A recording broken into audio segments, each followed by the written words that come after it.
আসসালামু আলাইকুম এভরিওয়ান। আজকের ক্লাসে আমরা এর ৮ ধরনের ব্যবহার শিখব। আমি আপনাকে গ্যারান্টি দিয়ে বলতে পারি বাংলাদেশের অধিকাংশ স্টুডেন্ট এই ৮ ধরনের ব্যবহার জানে না বা এই ব্যবহারগুলো জানে না, এবং জানে না বলেই তারা ইংরেজিতে এত সমস্যার সম্মুখীন হয়। আমরা সাধারণত সবাই এই ব্যবহারটি জানি যে তুলনামূলক ছোট জায়গার ক্ষেত্রে অ্যাট ব্যবহৃত হয়। যেমন আমি ঢাকার মিরপুরে বাস করি, তাহলে ঢাকার তুলনায় এখানে মিরপুর জায়গাটি ছোট, সেই জন্য মিরপুরের আগে অ্যাট ব্যবহৃত হবে। তো এই ব্যবহারটি আমরা মোটামুটি সবাই জানি। বাট এটি ছাড়াও এর দ্বারা আরো অনেক ধরনের কথা বলা যায়, সেই কথাগুলো আমরা একটু এক নজরে দেখে নেই। প্রথমে যেমন দেখুন, হার বা গতি বোঝাতে আমরা এর ব্যবহার করতে পারি। যেমন সে ঘন্টায় 100 কিলোমিটার বেগে গাড়ি চালাচ্ছে, তাহলে 100 কিলোমিটার বেগে এখানে কি গতি বোঝাচ্ছে, তো এই কথাটা কিন্তু আমরা অ্যাড ব্যবহার করে ইজিলি বলতে পারবো। আবার দেখুন, দূরত্ব বোঝাতে আমরা অ্যাড ব্যবহার করতে পারি। যেমন রাজশাহী ঢাকা থেকে 250 কিলোমিটার দূরে, এই যে দূরত্ব, এই দূরত্ব বোঝাতে আমরা কিন্তু অ্যাড ব্যবহার করে বলতে পারবো। আবার দেখুন, দক্ষতা বোঝাতে সে ইংরেজিতে ভালো, এটা তার এক ধরনের দক্ষতা, সো এটাও আমরা অ্যাড দিয়ে বলতে পারবো। সে কম্পিউটার চালানোতে ভালো, তার দক্ষতা, সো এই কথাগুলো আমরা অ্যাড দিয়ে কিন্তু বলতে পারবো। আবার দেখুন, 5 নম্বরে রয়েছে দায়িত্ব বোঝাতে। কোনো দায়িত্ব বোঝানোর ক্ষেত্রে আমরা অ্যাড দ্বারা এই কথা বলতে পারবো। যেমন তোমার নিজ দায়িত্বে পড়াশোনা করা উচিত। হ্যাঁ, নিজেই দায়িত্ব নিয়ে পড়াশোনাটা করা উচিত। তো এই যে দায়িত্ব, এই দায়িত্ব বোঝাতেও কিন্তু এর দ্বারা বলা যায়। আবার দেখুন, বয়স বোঝাতে আমি 25 বছর বয়সে কাজ শুরু করেছিলাম, তাহলে কত বছর বয়সে? 25 বছর বয়সে। এই যে বয়স, এই বয়স বোঝাতেও এর দ্বারা আমরা বলতে পারি। তো এখানে জায়গা স্বল্পতার কারণে বাকি দুটো লেখা যায়নি, আরো দুটি ব্যবহার রয়েছে। যেমন নির্দিষ্ট সময় বোঝাতে কিন্তু আমরা এর দ্বারা বলতে পারি। যেমন 4টার সময়, 5টার সময়, হ্যাঁ, দুপুরে, রাতে। যেমন আমি তোমার সাথে বিকেল 4টায় দেখা করব, I will meet you at 4 PM। So এইভাবে নির্দিষ্ট সময় বোঝাতে আমরা অ্যাড ব্যবহার করতে পারবো। আবার আমরা কিন্তু কোথাও আসি বা কোথাও থাকা বলতেও অ্যাড ব্যবহার করতে পারবো। যেমন আমি বাড়িতে আছি, কলেজে আছি, আমি কাজে আছি। সো সবগুলো ব্যবহার আমরা এখন পর্যায়ক্রমে উদাহরণের মাধ্যমে দেখে নেব যে কিভাবে অ্যাড ব্যবহার করে এই কথাগুলো বলতে হয়। এবং আশা করছি এই ব্যবহারগুলো শেখার পর আপনার ইংরেজিটা আগের থেকে একটু হলেও ইমপ্রুভ হবে এবং আপনি একটু হলেও উপকৃত হবেন। ওকে, তো প্রথম যে ব্যবহারটি রয়েছে সেটা হচ্ছে তুলনামূলক ছোট জায়গার ক্ষেত্রে আমরা অ্যাড ব্যবহার করি। যেমন দেখুন, এই বাক্যটি আমরা বাক্যের মাধ্যমে একটু দেখি। আমি ঢাকার মিরপুরে বাস করি, তাহলে ঢাকা একটি জায়গা, মিরপুর ঢাকার মধ্যে আর একটি জায়গা, তাহলে ঢাকার তুলনায় মিরপুর জায়গাটি ছোট, সেই ক্ষেত্রে আমরা কিন্তু অ্যাড দিয়ে কথা বলতে পারি। তাহলে আমরা কিভাবে বলতে পারি? I live at Mirpur in Dhaka. তাহলে দেখুন, মিরপুর যেহেতু ছোট, সেজন্য মিরপুরের আগে অ্যাড বসলো, এবং ঢাকা যেহেতু বড় জায়গা সেহেতু ইন বসলো। সো আমরা যদি বলতাম যে আমি আমি ঢাকায় বাস করি, আমরা সিম্পলি যদি শুধু বলতাম, তাহলে আই লিভ ইন ঢাকা হতো। ঢাকা একটি বড় জায়গা। আবার যদি আমরা বলি যে আমি বাংলাদেশের ঢাকায় বাস করি, হ্যাঁ, সেই ক্ষেত্রে ঢাকার আগে কি বসবে? সেই ক্ষেত্রে কিন্তু ঢাকার একটি, এমনিতেই সিম্পলি দেখতে গেলে ঢাকা অনেক বড় একটি জায়গা, তারপরও ঢাকার আগে অ্যাড বসবে। কারণ আমরা যখন বলবো আমি বাংলাদেশের ঢাকায় বাস করি, তাহলে বাংলাদেশের তুলনায় ঢাকা কিন্তু ছোট, সেই ক্ষেত্রে হবে কি? I live at Dhaka in Bangladesh. So আমরা বুঝতে পারলাম যে তুলনামূলক একটি জায়গা যদি ছোট হয়, দুইটি জায়গার ক্ষেত্রে যদি আমি তুলনা করি, তাহলে ছোট জায়গাটির ক্ষেত্রে অ্যাড, বড় জায়গাটির ক্ষেত্রে ইন বসে। আর আমরা যদি সিম্পল এমনিতে বলি যে I live in Dhaka, I live in Rajshahi, এভাবে আমরা বলতে পারি। আর যদি কোনো ছোট শহরের ক্ষেত্রে আমরা যদি বলি, যেমন আই লিভ অ্যাট গোবিন্দগঞ্জ, হ্যাঁ, গোবিন্দগঞ্জ একটা ছোট শহর, তো সেই ক্ষেত্রে আমরা অ্যাড ব্যবহার করতে পারি। এই ব্যবহারটি আমরা মোটামুটি সবাই জানি। ওকে, সো এই ব্যবহারটি গেল। তারপর 2 নম্বর যে ব্যবহারটি রয়েছে সেটি দেখুন, হার বা গতি বোঝাতে আমরা অ্যাড দ্বারা বলতে পারি। যেমন সে ঘন্টায় 100 কিলোমিটার বেগে গাড়ি চালাচ্ছে, তার মানে যেখানে একটি বেগ বা গতি রয়েছে, সো এই কথা আমরা অ্যাড দিয়ে বলতে পারি। এই কথা কিভাবে বলতে পারি? তাহলে আমরা বলতে পারি he is driving the car at 100 kilometre per hour দিতে পারি আমরা, হ্যাঁ, ঘন্টায় যেহেতু। তাহলে he is driving the car, সে গাড়িটি চালাচ্ছে অ্যাট 100 কিলোমিটার পার আওয়ার, ঘন্টায় 100 কিলোমিটার গতিতে। সো এই যে আমরা বুঝতে পারলাম যে বেগ বা গতি বোঝাতে আমরা কিভাবে অ্যাড দ্বারা বলতে পারি। এই যে এখানে অ্যাড ব্যবহৃত হলো। ওকে, তারপর আমরা 3 নম্বর ব্যবহারটা একটু দেখে নিই। যেমন দূরত্ব বোঝাতে কিন্তু আমরা অ্যাড ব্যবহার করতে পারি। দেখুন, রাজশাহী ঢাকা থেকে 250 কিলোমিটার দূরে, তাহলে এই যে দূরত্ব, এই ক্ষেত্রে আমরা কিভাবে বলতে পারি? তাহলে আমরা বলতে পারি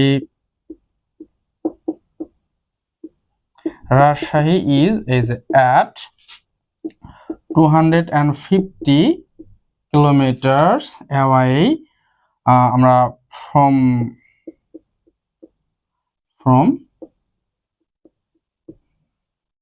ঢাকা। হ্যাঁ, অ্যাওয়ে কথাটা এখানে না বললেও হবে। Rajshahi is at 250 kilometre from Dhaka. তাহলে রাজশাহী ঢাকা থেকে 250 কিলোমিটার দূরে। সো আমরা কিন্তু এই যে অ্যাট দ্বারা এই কথাটি বলতে পারলাম। সো আমরা বুঝলাম যে দূরত্ব বোঝাতেও আমরা অ্যাট ব্যবহার করে কথাগুলো বলতে পারি। আবার 4 নম্বর ব্যবহারটি দেখুন, দক্ষতা বোঝাতে। কেউ কোনো কিছুতে দক্ষ, ভালো এই কথা বোঝাতে আমরা অ্যাট ব্যবহার করতে পারি। বাক্যটি দেখুন, সে ইংরেজিতে ভালো। তাহলে আমরা কি বলতে পারি? He is good at English আমরা বলতে পারি। He is good at English, সে ইংরেজিতে ভালো। আমরা যদি বলতে চাই যে সে কম্পিউটার চালানোতে ভালো, আমরা সেক্ষেত্রে বলতে পারি যে হি is good at computer. Okay, so আমরা দক্ষতা বোঝাতেও তাহলে অ্যাটের ব্যবহার শিখে নিলাম। 5 নম্বরে যে ব্যাপারটি রয়েছে সেটা হচ্ছে দায়িত্ব বোঝাতে। যেমন তোমার নিজ দায়িত্বে পড়াশোনা করা উচিত। সো এই বাক্যটি আমরা কিভাবে ইংরেজিতে বলতে পারি? তাহলে ইউ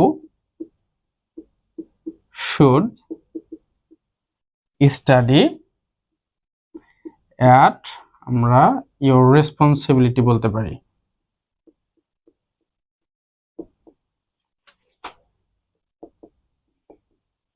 তাহলে ইউ শুড স্টাডি, তোমার পড়াশোনা করা উচিত, অ্যাট ইউর রেসপন্সিবিলিটি, তোমার নিজ দায়িত্বে। সো আমরা বুঝলাম যে দায়িত্ব বোঝাতেও কিন্তু আমরা অ্যাট ব্যবহার করে কথাগুলো বলতে পারি। এই যে দেখুন অ্যাট ব্যবহৃত হয়েছে। তারপর 6 নম্বর যে ব্যবহারটি রয়েছে সেটা হচ্ছে বয়স বোঝাতে। আমরা যদি বয়স বোঝাতে চাই সেক্ষেত্রে কিন্তু আমরা অ্যাট ব্যবহার করতে পারি।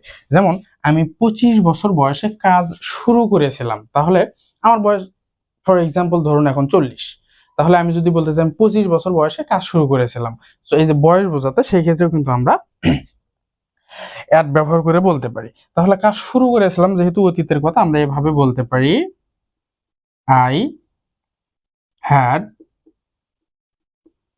started my job at 25 বলতে পারি, আবার at the age of 25 ও বলা যায়, এভাবে বলা যায়।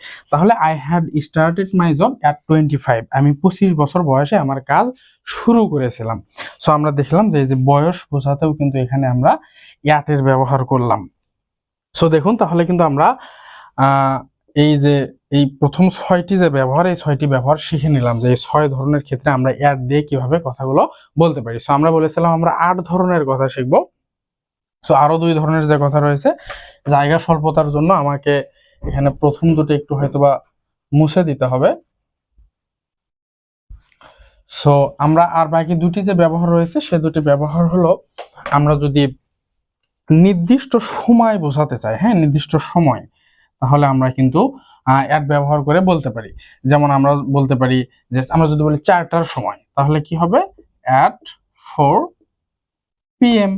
আমরা যদি বলি দুপুরে, তাহলে অ্যাট নুন। রাতে অ্যাট নাইট, এগুলো হয়। সো আমরা যদি বলি আমি তোমার সাথে বিকেল 4টায় বা বিকেল 5টায় সাক্ষাৎ করব বা বিকেল 5টায় দেখা করব, সেক্ষেত্রে আমরা কি বলতে পারি? I will meet you. মিটের পর কখনো উইথ হয় না, হ্যাঁ এটা মনে রাখবেন। I will meet you at 5 PM যদি আমরা বলি, তাহলে কি দাঁড়াচ্ছে? I will meet you at 5 PM, আমি তোমার সাথে বিকেল 5টায় দেখা করব। সো তাহলে দেখুন এখানে কিন্তু এই যে নির্দিষ্ট সময় বোঝাতে আমরা অ্যাট এর ব্যবহার করলাম।